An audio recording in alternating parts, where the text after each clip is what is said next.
नमस्कार मित्रांनो, केंट बेल्जियममधून तुमचं स्वागत करतो एका नवीन व्हिडिओमध्ये. तर आज मी आहे केंटमध्ये आणि केंट एक व्हायब्रंट सिटी आहे बेल्जियमची. केंटचं पॉप्युलेशन आहे अप्रॉक्सिमेटली 2,80,000 2,80,000 आणि एक युनिव्हर्सिटी आहे तिकडे अप्रॉक्सिमेटली 80,000 मुलं आहेत. तर केंटमध्ये सगळ्यात फेमस आहेत हे सगळे कनाल्स आहेत. म्हणजे ह्या साईडचे रिव्हर टाईप आहेत, छोटेसे कनाल्स आहेत, पण इकडे पाणी मूव्ह नाही होत, एकाच जागेत पाणी राहतो. मी ॲम्स्टरडॅमला गेले नेदरलँड्सला, नाही तर मग बेल्जियम, नॉर्थ युरोप आहे, तर त्यांचे कनाल्स खूप फेमस आहेत. आणि कनाल्समध्ये ज्या बोट्स असतात त्याच्या थ्रू त्यांचा टुरिझम खूप असतो. तर आज मी पण एक बोट राईड करणार आहे आणि पुढे त्यांचे कॅथेड्रल आहे तिकडे जाणार आहे. आणि हे जे कनाल आहे ते तुम्ही बघू शकता. हे जे माझ्या पाठीचे कनाल आहेत ते काही एवढे साफ नाही आहे आणि पाणी पण एवढं काय साफ नाही आहे, पण जेव्हा ते प्रमोट करतात इकडचं टुरिझम तेव्हा ते एकदम साफ पाणी दाखवतात, क्लिअर वॉटर, आणि भरभरून टुरिस्ट इकडे येतात बघण्यासाठी. बघू शकतो किती टुरिस्ट आहेत तिकडे हल्ली. तर मी पण आज जाणार आहे, एक बोट राईड करणार आहे इकडे. अनेक लोक फोटो वगैरे काढतात तिकडे. तर ह्या साईडला ते कॅथेड्रल आहे. ह्या साईडला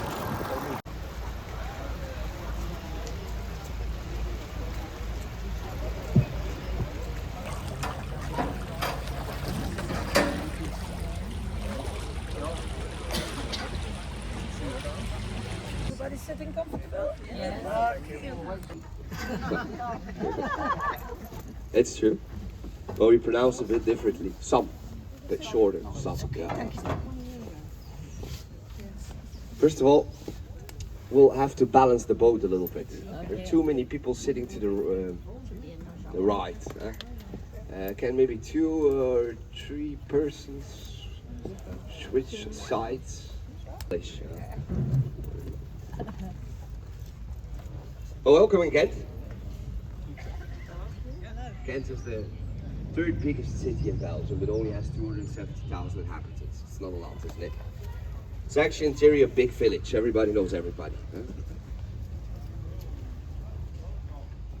City, but in the 14th century, Ghent was the second biggest city northern from the Alps in Europe. It had a population of 60,000 inhabitants. Only Paris was bigger back then.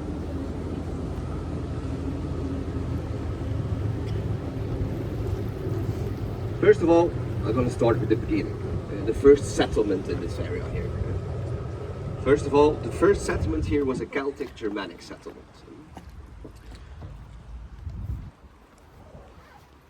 And because the river Lys, where we're now navigating on, flows together with the river Scheldt here in the middle of the city center of Ghent, the Celts called this settlement a gond, which means confluence of 2 rivers in Celtic. Yeah. Then this was here part of the Roman Empire. This was here the border of the Roman Empire. And then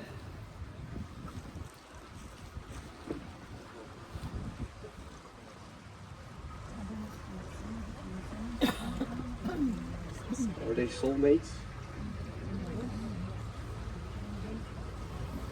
The guys and the women are separate from each other. So then a monk came here to this region. He was called Saint Amandus in the 7th century, and he came from France. He was a Frank. He founded here the two abbeys again. The St. Bavo Abbey and the St. Peter's Abbey. That's how this region got Christianized. But until then, this was here all delta area of the river Lys. Practically whole Flanders was swamp area, because Flanders is a Germanic word which means flood. So to make this region here fertile for agriculture was a difficult job. So what did the Flemish people started to do? They started to build dikes to control the water and to control the sea. Yeah, when this land became dry, this was here a very nutritious area to hold sheep. From sheep you make wool. From wool you make cloth. From cloth you make, for example, quality clothing. And the Flemish, they were the best in producing exclusive quality cloth. That's why Flanders became, together with the north of Italy in the Middle Ages, the two richest regions in Europe. That was the product of the region, cloth. Ghent produced the cloth. In Bruges, the cloth was sold. This was here a production city. Bruges was a trading city. By the way, Bruges was in that time, northern from the Alps, the biggest harbor. Second thing that Ghent was known for was the grain staple route. So Ghent could confiscate a fourth of all the grain and was transported here on those rivers. During 2 weeks like this, there was always grain at disposal inside of the city. Grain, you make several products, but from grain you also make beer. And 60% of that grain that arrived here was used for the beer production. And in the 13th century, the monks here in this region advised the locals to drink beer instead of water. They claimed that the waterways were too polluted. They were indeed very polluted, and it was better to drink beer. It was really a success because in the highest point in the 17th century, the population of Ghent drank 400 liters of beer a year. But the beer that they drank, like water, only contained 1% of alcohol. It's not like everybody was bloody drunk the whole time.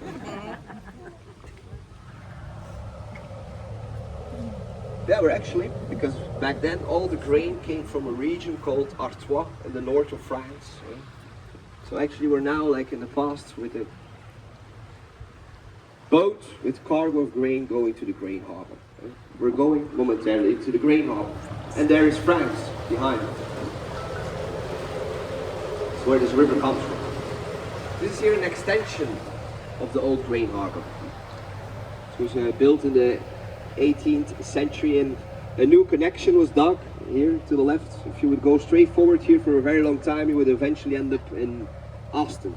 It's not so far away with the boat dropped you guys off at the coast, so a bit below Sea Bruges on the map. Now with this new connection, humongous sea ships could enter Ghent. Ghent really looked like a sea harbor back then. Yeah. The city was always searching for fast and big connections to the sea, to trade overseas. That's a very big part of the income. Yeah, a lot of wealthy people built here in the 18th, 19th century beautiful villas. And here were their gardens next to the river Lys.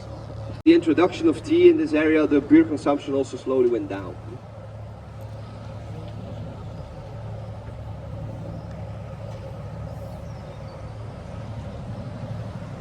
Yeah, you know, because the beer brewers were so powerful, what do powerful people do? They want to build high towers to show their might.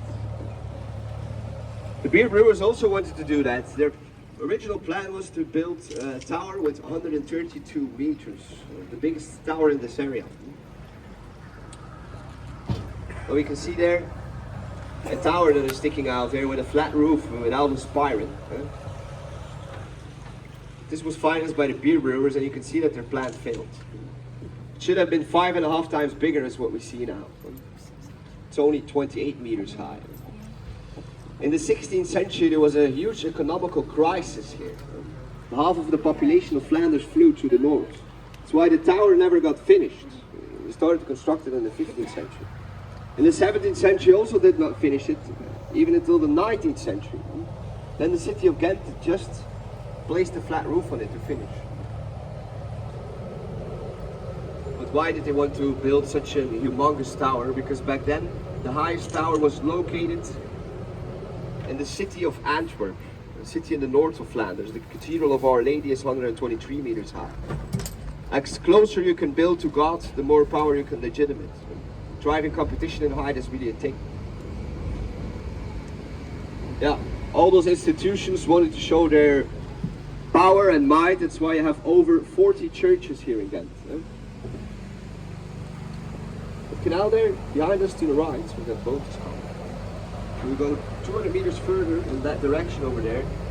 There you have the river Scheldt. So in the middle of this, the river Lys goes together with the river Scheldt here in the middle of the city center.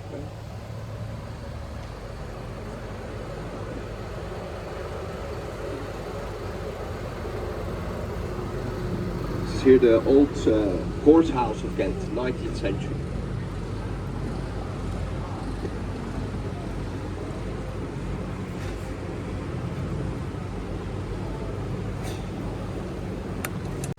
These are all swing bridges. They're still operational. They open sideways.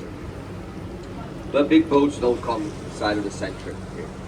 Because in the 60s a huge canal was dug around Ghent. So it's not needed anymore. Yeah, until the 60s, huge ships were going over that canal there, what I showed you earlier to the right.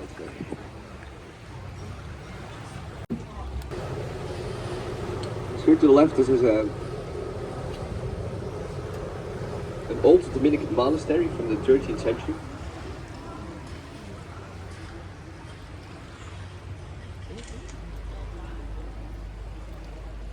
And now the building is empty.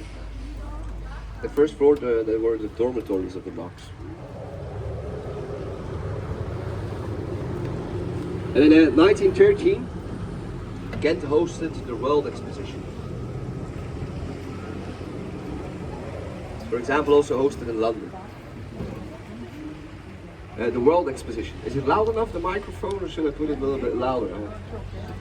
The World Exposition was hosted in London too. In Chicago, in Paris, then the Eiffel Tower was built, in Brussels, the Atomium. Here in Ghent, a lot of buildings got extremely renovated. You could say that Ghent, the look that Ghent has today is thanks to the World Exposition. Some buildings really got extremely renovated here. I'll give you some examples.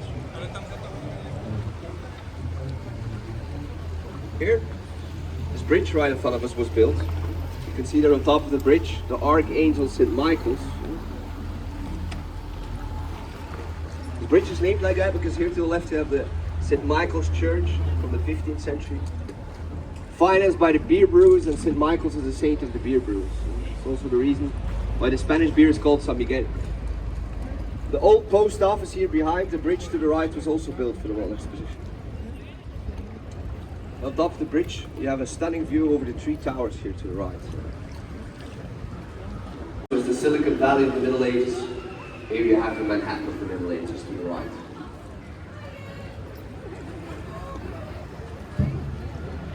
A little pop.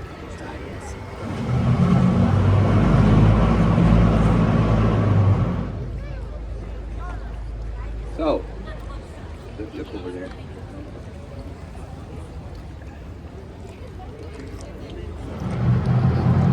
There it's only in the back you have the St. Bavo Cathedral. It was also became traditional overseas, but under the name Santa Claus. It's the same guy. He's the saint of the grain sellers. The church was financed by the strange combination, isn't it? And isn't it quite hilarious that Santa always says, "Oh, oh, oh." As far as I know, in American slang, a hoe is a prostitute, isn't it? Well done, Santa. Here is the real historical heart. This is the old grain harbor here. This was an operational harbor until the 19th century. Of course, all the cargo that entered here had to be controlled at the city borders. That was done by the boatsmen of Ghent. It's where you see the wooden door with that sailing ship above it. It's the 16th century. If it was grain, it was confiscated, a fourth of it. And when it was measured, it was done there at the Blue Door. It's the grain measures house. 17th century. Yeah, money came up in the Middle Ages. They had to pay with the grain staple house of Amsterdam, and are the two oldest stepped gables in the world. And now it became a Manhattan's Burger restaurant, as you can see.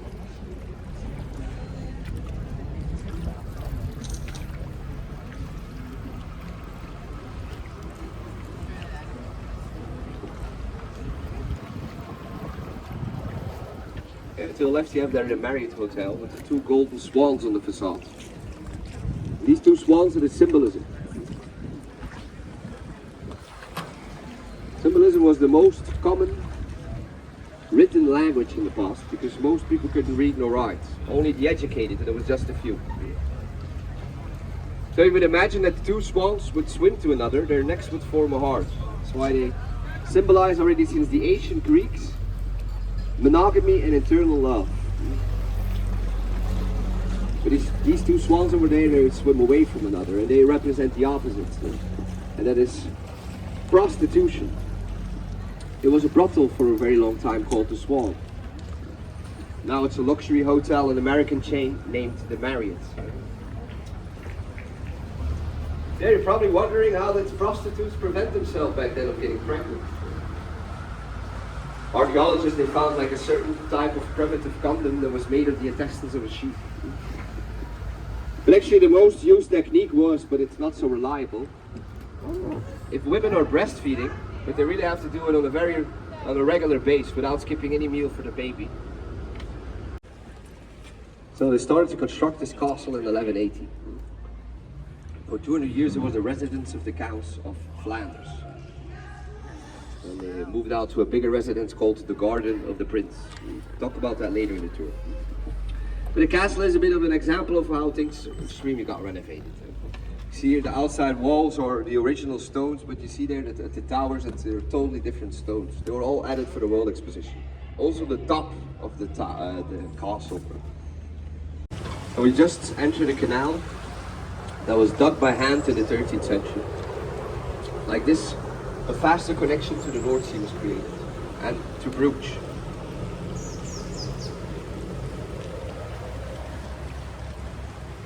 It was 45 kilometers long, this canal. It took 17 years to dig it, and it was done by the population of Ghent with shovels. This was private property of the city of Ghent. Everybody that used this canal had to pay taxes. So all those bridges were not standing here. Huge ships could enter here and also turn. This was a little harbor. He is looking at an entrance. That's the last entrance of the palace. If you go through that entrance directly to the left, you can also visit the statue of Charles V, the Holy Roman Emperor. He is also looking at him, but in a very provocative way, totally not submissive. He's holding his arm behind his back and is hiding something, that statue. Yeah, you see, until today, locals wearing their little noose every day, or their dog has a little noose. Around their mirror in the car, they have a little noose to show I'm local. Stroppendrager. Stroppen. And the English thought that we were so crazy and stubborn to revolt against Charles V, they called us strappies. तर normally temperature इकडे एवढं नसते. आज भरपूर temperature आहे, approximately 31 degree Celsius आहे. सकाळी जेव्हा मी निघालो तेव्हा ते लोक बोलले 14 डिग्री टेम्परेचर असेल, पण आता इकडे 31 डिग्री टेम्परेचर आहे आणि खूप ऊन आहे, गरमी खूप आहे. आणि मी इकडे विचारलं तर ते बोललं ते काय नॉर्मल नसते. इकडे नॉर्मल टेम्परेचर असते 15 आणि 18च्या मध्ये, आणि पाऊस पण कधी कधी येतो. पण आज एकदम सनी आहे वेदर. आणि आपण केंट थोडं एक्सप्लोअर करूया. खूप जुनी सिटी आहे ती. तुम्हाला जर बघायचं असेल तर तुम्हाला दुसरी सिटी आहे ॲम्स्टरडॅम, नेदरलँड्स. आणि त्याच्यानंतर फर्स्ट टाईम इकडे केंटमध्ये आलो आहे, केंट बेल्जियममध्ये. आणि थोडं ॲम्स्टरडॅमसारखंच आहे, काहीतरी सिमिलर आहे.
मित्रांनो, आता वेळ आली आहे केंट बेल्जियममधून हा व्हिडिओ इकडेच थांबायची. मी तुम्हाला भेटतो एका नवीन व्हिडिओमध्ये लवकरच. चॅनलला सबस्क्राईब नक्की करा आणि व्हिडिओ आवडला असेल तर नक्की लाईक करा.